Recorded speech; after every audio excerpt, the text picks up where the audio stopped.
Spirit of the Lord is upon me.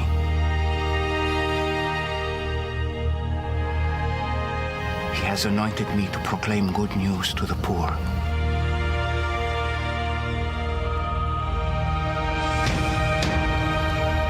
He has sent me to proclaim liberty to the captives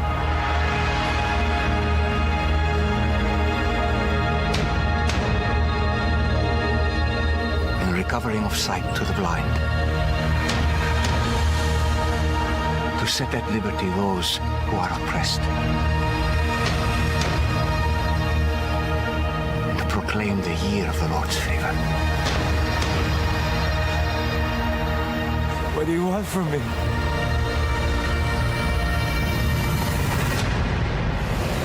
Follow me.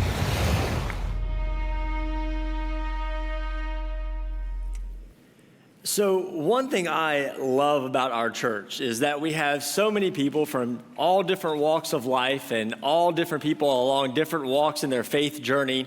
And so today I want to get our brains working a little bit together, and I'm going to put a statement on the screen, and I want you to simply fill in this blank however you would fill in this blank, just to kind of gauge where you're at and see what it would take as we go through this experience today. So here's the fill in the blank question I have for you.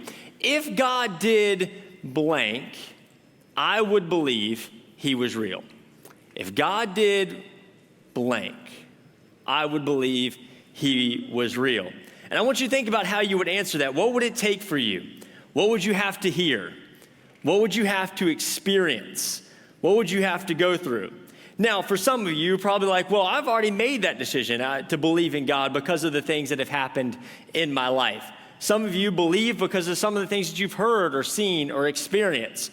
For some of you, maybe you've heard about God, but you've never had that moment where you truly believe in him, but at least maybe you know about him. And then for some of you, you're like, you know what? I have no interest. I just showed up at church and I don't really know why I'm here. And I'm glad no matter where you're at that you're here and however you would answer that statement. But even for those who believe, I want you just to have a little fun and answer that. Maybe what would that extra little thing be just to really seal the deal for you? What would it take? Because for many of us, I believe we all have an idea about what it would take based upon what we know and what we would like to see or experience in our lives when it comes to that statement. And today, we're continuing a series we've called The Chosen, based on the popular TV series. And we've been following along, learning more about some of these early followers of Christ. And for those of you who don't know me, my name is Trey. I'm one of the pastors here. And I'm excited to continue in this series with you today as we look at the next person, because we see Jesus choose these men to follow him with their lives. And we've got a chance to learn more about them. And as we've learned more about each person that Jesus chose, we've got to learn more about Jesus and who he was. And then ultimately, this series has helped us learn more about us and how we connect and relate to Jesus as well, and how you and I are chosen as well. And so we've been using this phrase all along. Our lead pastor, Jeff, has used this phrase to help remind us of the point of this series. And here's the big statement. Let's see if you can finish it. Their story is... Oh, cool. We can do better than that. Let's say it one more time. Ready? Their story is... Our story. And we've been learning and looking at how these men and how their stories connect and relate to even us today, so many thousands of years later. The guy we're going to look at today is a very interesting character. I really like his story, and I think you're going to be able to relate to his story really well today as we look at his life and his moment of choosing to follow Jesus. He actually has two names, which makes him very interesting. We don't know specifically which one he preferred to go by, but it's a man named Nathanael Bartholomew. Right? That's two big names, right? And the original language and meaning behind those names was the idea that for Bartholomew, it meant the son of Talmi. So that was kind of a weird definition. But then I looked up the original meaning for Nathanael. And this is what Nathanael means. It means God has given, or God's gift. That's a pretty cool name, right? Like, you get to walk around basically saying, like, I'm God's gift. I'm Nathanael, right? Any of y'all walk around like that? No, right? But that's a pretty cool name to have, right? Like, I'm God's gift to earth. It's like, wow, you're really special, dude. You must think a lot about yourself. It's a very interesting name. And so that's how we're going to go by him today as we study his character, Nathanael. Because his definition gives us a little bit of insight to his background and to his character. Nathanael, if we know him by anything in the Bible, is known as the candid or the truth teller. He's the guy that doesn't have that filter between his brain and his mouth. Anybody can relate to that? Yeah? You're not raising your hand because you know you're that person, right? You don't want to admit that, but you tell the truth. And we all know those people that just tell it like it is. They shoot it straight. And that's who Nathanael is. And we'll get to learn more about his personality as we look at some of these early stories. But we come to learn about Nathanael through his friend Philip that we learned about last week. Philip was known as the inviter. He invites Nathanael to come and to meet Jesus because of the experience that he's had and the conversations between him and Jesus. It's kind of like one of those moments when you have a really good experience somewhere. Maybe you met somebody, or you went to this good restaurant, or you went to this good place, or you had this good experience somewhere, and immediately, right, like you're on the phone texting like, hey, you need to check this place out, or hey, you need to go eat this food, or you need to go visit that person because your experience was so good that you had to text, call, or let somebody know how amazing it was. And this is that moment for Philip. Philip comes to Nathanael and he's like, listen, I met this dude named Jesus. You gotta experience this. And he's begging Nathanael to have this moment with him. This is what the conversation went down in the book of John, the Gospel of John that we learned about him a few weeks ago as well, records this conversation that took place. And here's what it said in John 1:45. It says, Philip found Nathanael and told him, we have found the one. Everybody say the one. Just making sure you're with me. We found the one that Moses wrote about in the law, and whom all the prophets wrote, Jesus of Nazareth, the son of Joseph. Now, it's important to look at the vernacular that Philip uses to describe Jesus to Nathanael. He doesn't appeal to his emotions. He doesn't appeal to his actions. He actually appeals to Nathanael's knowledge. We see that Philip knew that Nathanael had studied the stories of the Bible, that he knew the God of the Old Testament. And if Nathanael knew this and believed this, he would also have been waiting for and anticipating the grand entrance of the coming Messiah, who was Jesus. And he had heard stories and knew the prophecies, and he's waiting for this moment just like Philip to take place. And he's like, bro, you need to come and see. You need to experience what I'm experiencing. And you've had these pushy people in your life, right? Where it's like, okay, that was a good experience for you, but doesn't necessarily mean it's for me. But he's like, listen, if I have any friendship with you, you need to experience what I've just experienced. Now, here's the thing. Nathanael doesn't immediately jump for joy at Philip's request. He has some reservations. And this is where, if you've ever been to church or kind of studied the Bible, there's this famous line that Nathanael is known for saying. It's found as we continue the conversation in the book of John 1, chapter 46. It says this, Nazareth, can anything good come from there? Nathanael asked.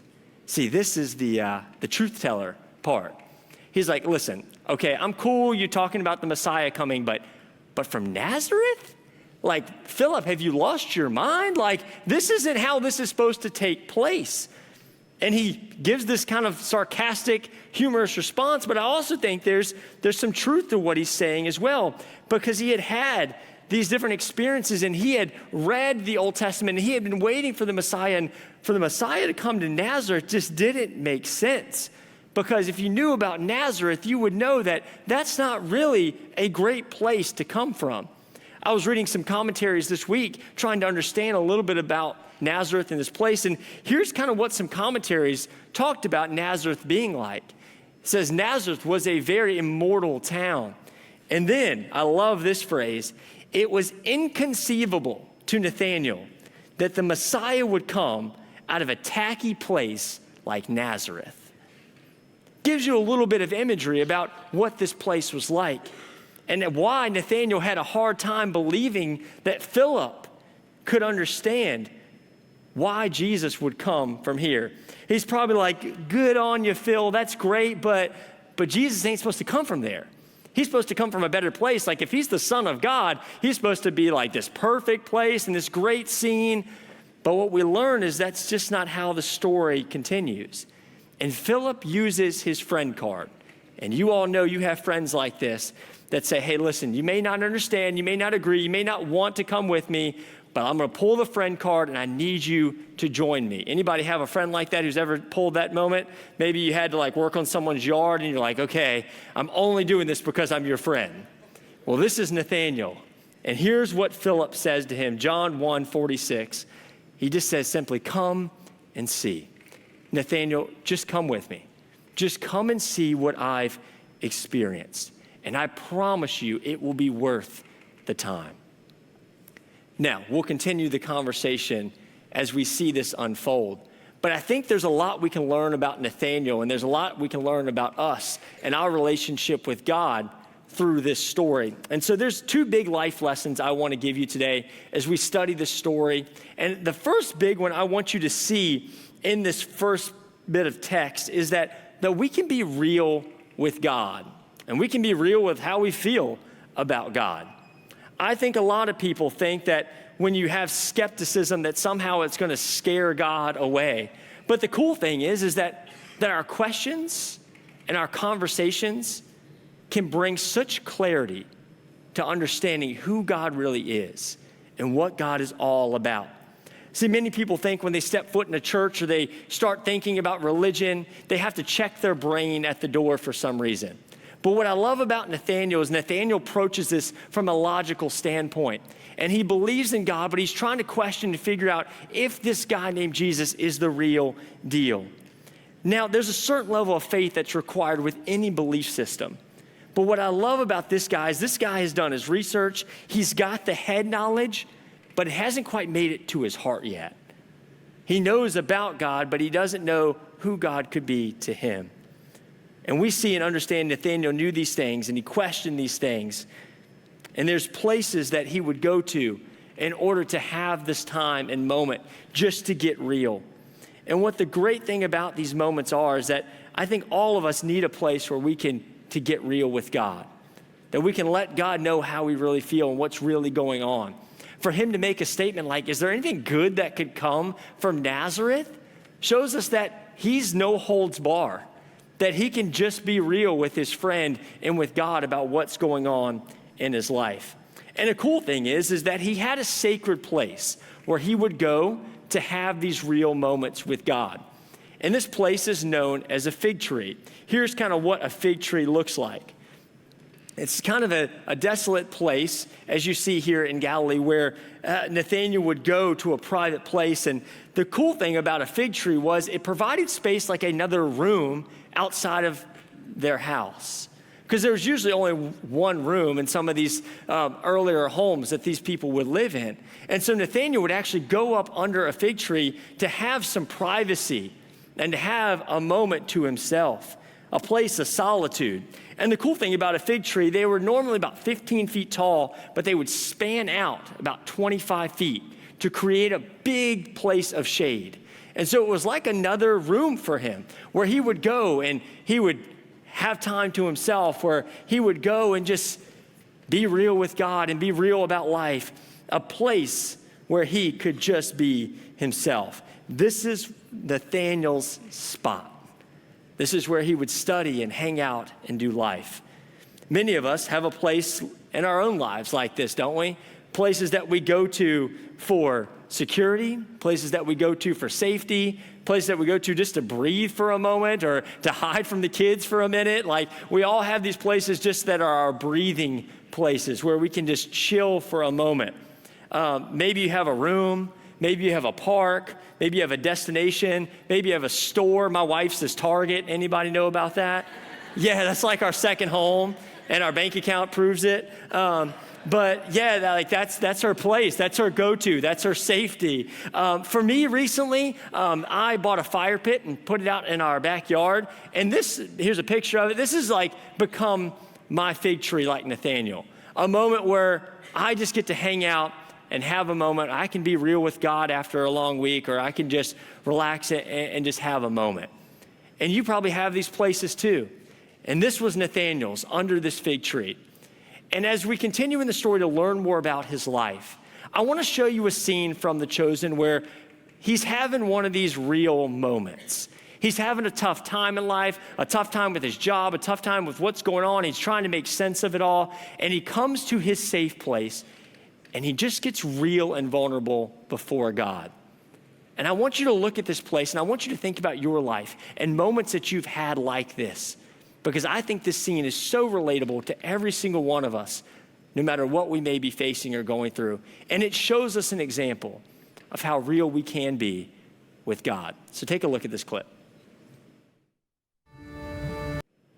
Powerful clip, isn't it? Ever find yourself in a moment like that, where you're just kind of at wit's end and you're looking and searching? And what I love about this clip is that it shows us where Nathanael's at in his life. And it shows us what can happen when we go to our safe places, that we can be the most real, we can be the most vulnerable, we can kind of lay it all out on the table. And that's what Nathanael's doing before God. And he asked kind of the big life questions that you and I often ask if we're really real with God. Those questions look something like this. It's the idea of, God, where are you? God, do you see me? God, do you care?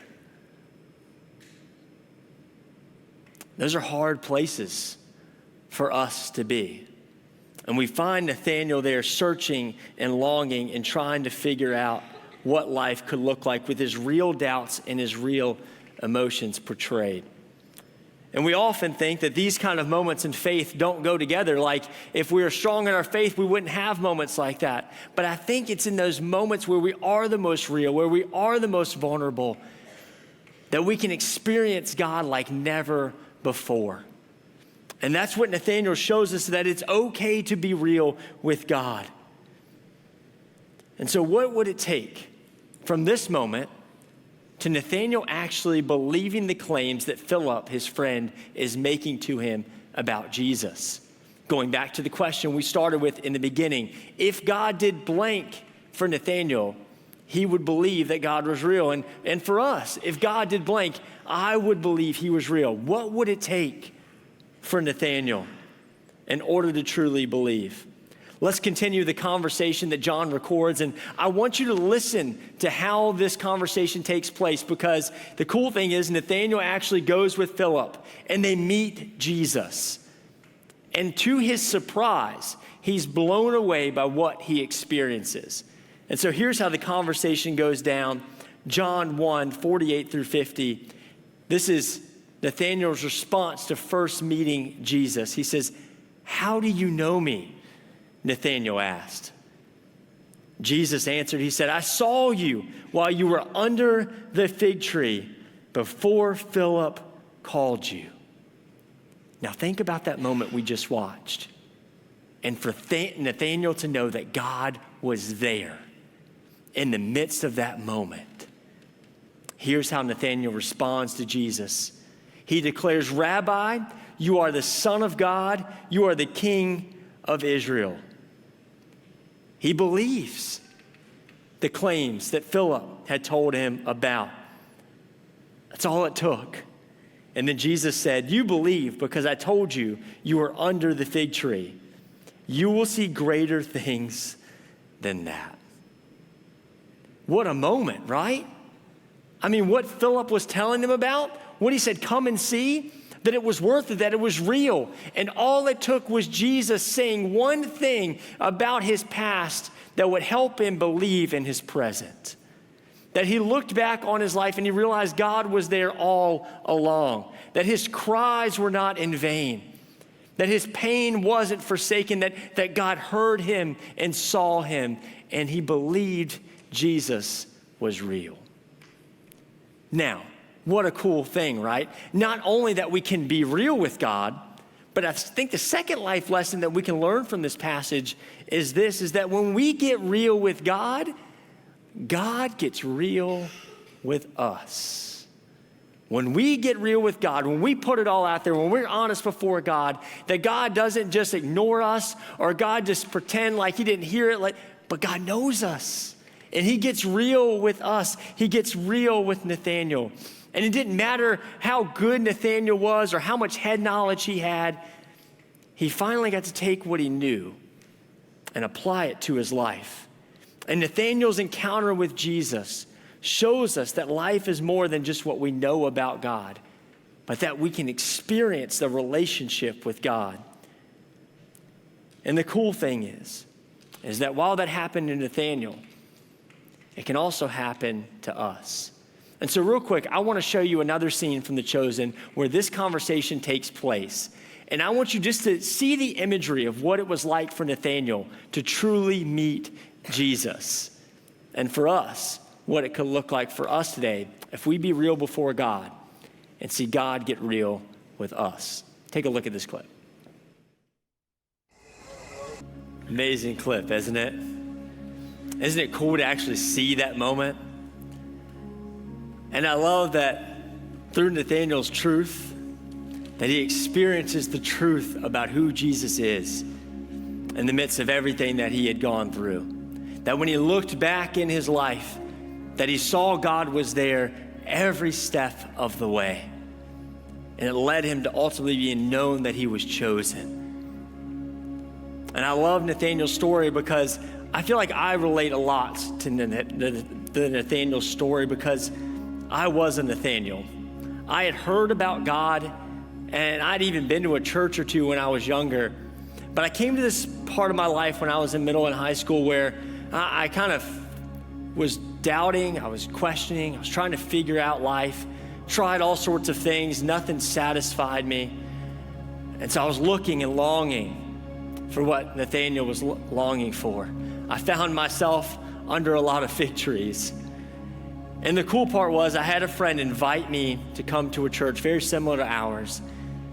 And when I showed up there was a band and there was a speaker. And at the end, the speaker asked if there wasn't anybody that knew about Jesus, that they could place their faith and trust in him. And for me, I had no idea up until that moment just how real Jesus was. But in that moment of my desperation, I cried out to God and said, God, if you're real, make it known to me. And it was in that moment that God showed up and didn't just change my life, but I look back in the same room and there's my entire family.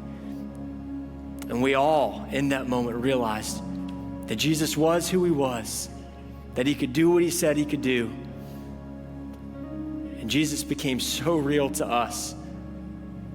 And we realized that we were chosen. And it's that day I haven't looked back on since and have continued to follow Jesus the best that I know how every step of the way. And so Nathanael's story really is my story. And I bet that Nathanael's story is a lot of your stories.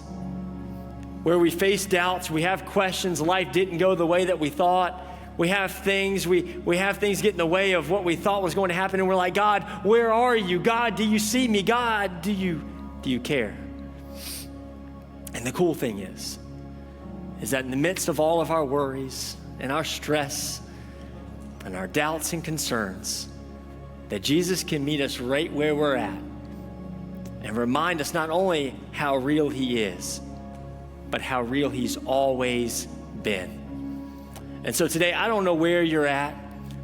I don't know if you're still under the fig tree or you've had the moment in encounter with God, but I just wanted to remind you today that one, you can be real with God as we look at Nathanael's story.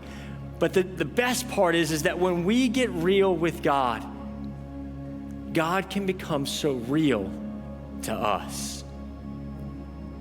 And when we have that moment, when we have that experience, we can see there was Jesus.